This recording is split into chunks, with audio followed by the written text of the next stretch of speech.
नमस्कार. ट्रेडिंग शाळा स्वरूपमध्ये तुमचं सगळ्यांचं स्वागत आहे. आजचा आपला जो विषय आहे, तो आहे importance of round number. Okay. किंवा राउंड नंबरचं महत्त्व कसं आहे किंवा राउंड नंबर जर असेल तर तिथं ट्रेडिंग कशी करायची. राउंड नंबरमध्ये सायकॉलॉजी काय असते, तिथं बायर आणि सेलरची सायकॉलॉजी काय असते किंवा राउंड नंबरमध्ये कॉमन मिस्टेक कोणत्या आहेत, या सगळे पॉईंट आपण या व्हिडिओमध्ये पाहणार आहोत. या आधीच्या व्हिडिओमध्ये आपण सपोर्ट रेजिस्टन्सबद्दल पाहिलं, बरोबर? तर सेम राउंड नंबर पण ॲज अ सपोर्ट किंवा रेजिस्टन्स सारखं काम करतं. ओके. तर पहिलं तर आपण समजून घेऊ की राउंड नंबर काय आहे. तर राउंड नंबर म्हणजे काय, तर एक पूर्ण संख्या. म्हणजे नॉर्मली जर 99.99 असेल तर त्याला आपण राउंड करतो ॲज अ 100मध्ये. सो सेम जी 100 आहेत त्याला आपण राउंड नंबर म्हणतो. सेम 100 किंवा 200 किंवा मग 500 किंवा 1000 किंवा मग 10,000, 15,000 हे सगळे राउंड नंबर आहेत, जे आपण इझिली लक्षात ठेवतो. आता या राउंड नंबरला इम्पॉर्टंट का आहे? कारण खूप सारे ट्रेडर ती राउंड नंबर लक्षात ठेवतात किंवा तिथं स्टॉप लॉस सेट करतात किंवा मोठमोठ्या इन्स्टिट्यूट त्या राउंड नंबरला जर प्राईस पोहोचली तर तिथं एंट्री करतात किंवा तिथं एक्झिट करतात. बऱ्याच साऱ्या गोष्टी त्या राउंड नंबरवरती डिपेंड असतात किंवा राउंड नंबरच्या आसपास होत असतात. किंवा तुम्ही न्यूजमध्ये पाहिलं असेल की निफ्टीने 26,000 क्रॉस केली, निफ्टीने 25,000 क्रॉस केली, असं मोठमोठ्याने ओरडून सांगत असतात. आणि जेव्हा पण ही न्यूज येत असते तेव्हा ते राउंड नंबर टार्गेट करून सांगत असतात की येस, निफ्टीने 26,000 क्रॉस केलं. सो त्याच्यामुळे ह्युमनची एक सायकॉलॉजी आहे, ज्याच्यामध्ये आपण त्या राउंड नंबरला इम्पॉर्टंट देतो. आपण डे टू डे लाईफमध्ये पण त्या राउंड नंबरला इम्पॉर्टंट देत असतो, बरोबर?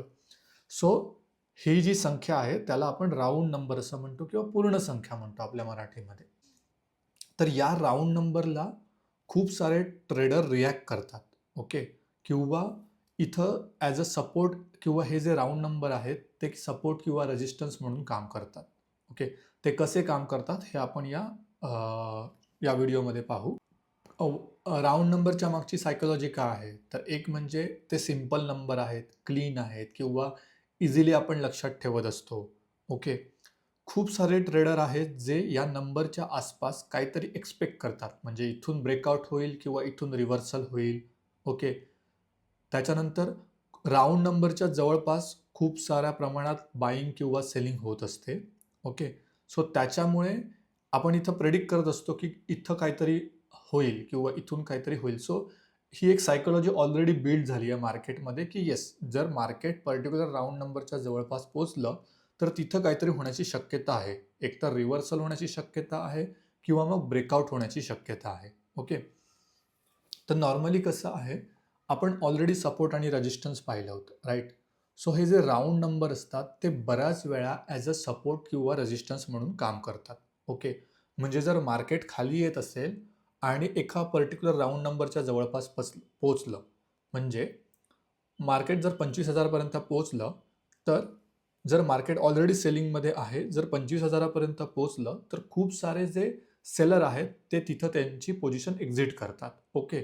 किंवा तो जो राउंड नंबर आहे किंवा जी 25,000ची लेवल आहे, ती ॲज अ सपोर्ट म्हणून तिथं काम करते. सो तिथून मार्केट पुन्हा रिव्हर्सल जायला स्टार्ट करते किंवा खूप सारे बायर पुन्हा त्या राउंड नंबरला बाईंग करतात. ओके.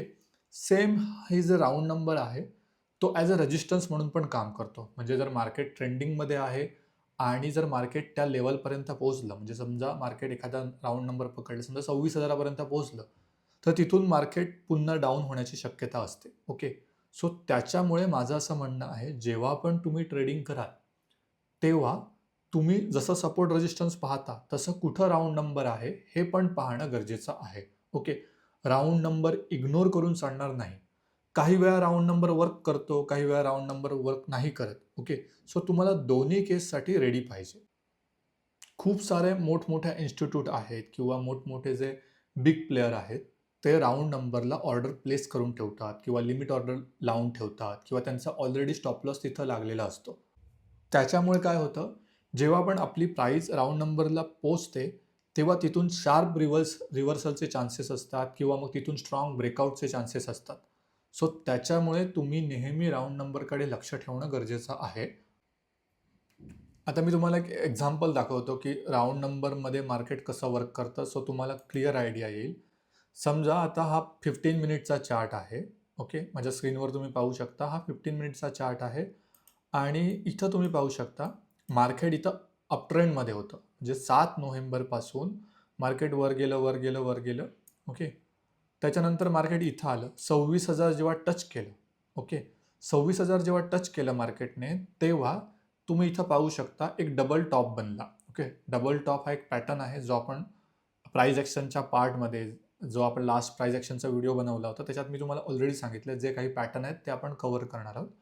तर तुम्ही इथं पाहू शकता 26,000 पासून मार्केट एक डबल टॉप बोलून पुन्हा खाली यायला सुरुवात केली. सो तुम्ही आता राउंड नंबर पाहणं का गरजेचं आहे हे जर तुम्हाला मी सांगितलं, तर कारण त्याच्या मागचं रिझन आहे की समजा तुम्ही इथं कुठेतरी ट्रेड घेतलाय, तुम्हाला चांगलं प्रॉफिट आहे. ओके, आणि तुम्ही ट्रेल करत इथपर्यंत आलाय किंवा तुम्ही ट्रेल केलाच नाहीये. ओके, तुमचं इथं कुठेतरी स्टॉप लॉस आहे किंवा इथं कुठेतरी स्टॉप लॉस आहे आणि तुम्ही ट्रेल केलाच नाही. मार्केट राउंड नंबरच्या पाशी आलं. ओके, तिथून ते मार्केट रिव्हर्सल व्हायला स्टार्ट केलं. आणि जर तुम्हाला राउंड नंबरचं इम्पॉर्टंट माहीतच नसेल, तर तुम्हाला काय वाटेल की हा स्मॉल पुलबॅक आहे, इथं थोडासा स्मॉल पुलबॅक होऊन पुन्हा मार्केट हे ब्रेकआउट करून वर जाईल. सो तुम्ही ब्रेकआउटसाठी वेट करत बसाल आणि तुम्ही तुमचा स्टॉप लॉस देखील ट्रेल नाही करणार. आणि मग असं होणार की मे बी इथून मार्केट पुन्हा खाली जाईल, साईडवेज जाईल किंवा अजून खाली येईल. सो तुम्ही जे काही प्रॉफिट गेन केलंय ते तुमचं पूर्णपणे चाललं जाईल आणि तुम्हाला असं वाटेल की मार्केट ऑलरेडी ट्रेंडिंगमध्ये होतं, तर मग मार्केट तिथून वर का नाही गेलं. कारण तिथं राउंड नंबर आहे, 26,000 हा राउंड नंबर आहे आणि त्या 26,000 पासून मार्केटने पुन्हा खाली यायला सुरुवात केली. ओके, सो त्याच्यामुळे तुमचा राउंड नंबरकडे लक्ष असणं गरजेचं आहे. कधी पण म्हणजे नॉर्मली समजा तुम्ही आता इथं एंट्री केली असेल तर तुम्हाला एवढं प्रॉफिट झालं, ठीक आहे. पण समजा इथं त्याने तुम्ही ऑलरेडी एंट्री केली नाही आहे मार्केटमध्ये, मार्केट ऑलरेडी ट्रेंडिंगमध्ये आहे आणि तुम्हाला असं वाटत आहे तुम्ही ऑलरेडी मिस केलं आहे ती एंट्री आणि तुम्ही इथं आलात आणि त्याने इथं स्मॉल पुलबॅक दिला आणि तुम्हाला असं वाटलं की ओके, माझी ऑलरेडी एंट्री मिस झाली आहे, तर मी आता इथं एंट्री करू शकतो, हा जेव्हा ब्रेकआउट होईल तेव्हा. आणि तुम्ही इथं एंट्री केली आणि तुम्ही इथं तुमचा स्टॉप लॉस ठेवला. पण तुम्ही हा राउंड नंबर नोटीसच नाही केला आणि तुम्ही इथं एंट्री केली, तर विदिन सेकंडमध्ये किंवा काही मिनिटात पुन्हा तुमचा स्टॉप लॉस हिट होऊन जाईल. राईट? जर तुम्हाला ऑलरेडी तिथं माहिती असतं की तिथं राउंड नंबर आहे, तर तुम्ही मे बी एंट्री घेणारच नाही तिथून. राईट? किंवा राउंड नंबरला आल्यानंतर तुम्ही मे बी रिव्हर्सलचे चान्सेस शोधू शकता. ओके, सो त्याच्यामुळे जसं तुम्ही सपोर्ट रेजिस्टन्स पाहिलं, जसं तुम्ही चॅनल्स पाहिलं, तसं तुम्ही मार्केटमध्ये राउंड नंबर कुठे आहे किंवा मार्केट राउंड नंबरच्या जवळपास आहे का, या सगळ्या गोष्टी तुम्ही नोटीस करणं गरजेचं आहे. प्रत्येक वेळी राउंड नंबर वर्क करतच असं नाही. काही काही वेळा राउंड नंबर तो ब्रेक करून चालला जातो. ओके, पण ॲटलिस्ट तुमचं लक्ष तिथं असणं गरजेचं आहे की येस, इथं राउंड नंबर आहे. ओके, सो राउंड नंबरच्या जवळपास जेव्हा मार्केट गेलं, तिथं ते मार्केट कसं बिहेव करतं हे तुम्ही नोटीस करणं गरजेचं आहे आणि त्याच्यानुसार तुम्ही तुमच्या ट्रेडमध्ये चेंजेस करणं गरजेचं आहे. ओके, ट्रेडमध्ये चेंजेस करणं गरजेचं आहे म्हणजे जर ते राउंड नंबरपाशी येऊन जर तिथून एखादी रिव्हर्सल कॅन्डल बनत असेल, तर तुम्ही तुमचा स्टॉप लॉस ट्रेल करून ठेवू शकता. ओके, सो ॲटलिस्ट जे तुम्ही प्रॉफिट कमावलंय ते तुमचं चाललं जाणार नाही. ओके, अजून एक एक्झाम्पल देऊ का? येस, इथं पाहू शकता तुम्ही 9 ऑक्टोबर 8 ऑक्टोबरच्या जवळपास तुम्ही इथं पाहू शकता. ओके, मार्केट इथून अपट्रेंडमध्ये होतं. ओके, फर्स्ट टाइम मार्केटने 25,000ला म्हणजे इथून जेव्हा मार्केट अपट्रेंडिंग आलं, तर तुम्ही इथं पाहू शकता. इथं जेव्हा त्याने 25,000ला आला, तेव्हा त्याने राउंड नंबरला काही म्हणजे इथं काही म्हणजे मुव्हमेंटच घडली नाही किंवा इथं काही अनएक्सपेक्टेड इव्हेंट नाही घडला. त्याने इझिली राउंड नंबर ब्रेक करून तो वर चालला गेला. पण जेव्हा इथून पुन्हा मार्केट साईडवेज गेलं, तेव्हा किंवा साईडवेज किंवा इथून थोडासा पुलबॅक आला, तेव्हा त्याने राउंड नंबरच्या जवळपास जाऊन एक थोडंसं साईडवेज गेलं आणि मग पुन्हा त्याने मार्केट ट्रेंडिंग जायला सुरुवात केली. राईट?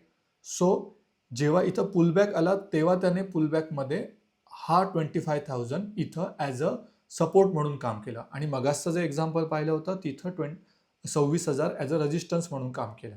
ओके, सो त्याच्यामुळे याच एक्झाम्पलमध्ये दिसतं. इथं 25,000ला त्याने काहीच रिॲक्शन नाही दिली, पण इथं त्याने 25,000ला ॲज अ सपोर्ट म्हणून काम केलं. सो त्याच्यामुळे तुम्ही राउंड नंबर नोटीस करणं गरजेचं आहे, कधी पण ट्रेड घ्याल तेव्हा.